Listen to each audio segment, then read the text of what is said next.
நான் 3 மாதம் ஊழியர் செஞ்சேன், ஒரு குரூப் ஃபார்ம் ஆகிடுச்சு. இப்போ நாங்கள் அடுத்த கட்டமாக எப்படி கொண்டு போகணும், அவங்கள சீஷராய் மாற்றுறதுக்கு ஓகே பைபிள் ஸ்டடி குரூப்,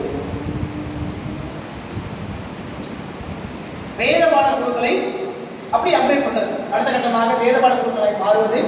அதுக்கப்புறமாக இதுல இருந்து ஒரு சில ஞானஸ்தானம் வாங்கிட்டாங்க. அடுத்த கட்டம் என்ன செய்யுது, இவங்களை நான் ஒரு ஒரு கரிசனை குழுவாக மாற்றுவது. அப்புறம் தலைவர்கள் உருவாக்குறேன். இங்க வந்து என்ன அப்படின்னா நான் அடிக்கடி ஃப்ரீக்வெண்டா நான் குரு நபர்களை சந்திச்சு அவங்களுக்கு ட்ரைனிங் கொடுக்குறேன். கடைசியாக இந்த சபை by the end of the 15 to 18 months இது ஒரு வீட்டு சபை இல்லை என்றால் ஒரு கிளை சபையாக மாறுவதற்கு ஓகே முயற்சி எடுக்கிற இந்த ஒரு ப்ராசஸ் தான் ரெப்ளிகேஷன் பயிற்சி. புரிஞ்சுதா உங்களுக்கு? ஆமென். ஓகே, ஸோ இதுக்கு நமக்கான ட்ரைனிங்ஸ் செட் ஆஃப் ட்ரைனிங்ஸ் இருக்குது.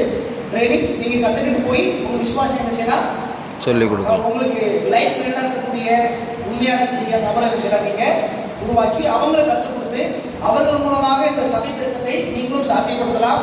ஓகே, நான் ஒரு சின்ன உதாரணம் சொல்கிறேன்.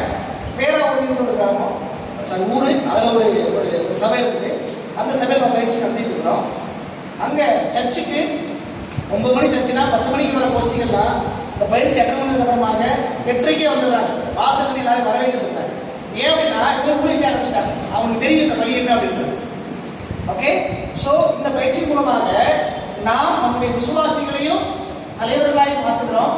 அதே டைம் அவங்களையும் பிறரை உருவாக்குவதற்கு பயிற்சி கொடுக்கிறோம். சைமல்டேனியஸா சபை மக்களும் ஆவிக்குரிய வாழ்க்கையில தனிப்பட்ட வாழ்க்கையில வளருவார்கள். அவர்கள் மூலமாக அவர்கள் இருக்கக்கூடிய இடமே சந்திக்கப்படும். பின்னாட்களில் அவைகள் எல்லாம் கிளை சபைகளாக மாறுவதற்கு ஏதுவாக இருக்கும். ஓகே, ஒரு சில போட்டோஸ் மட்டும் காமிச்சு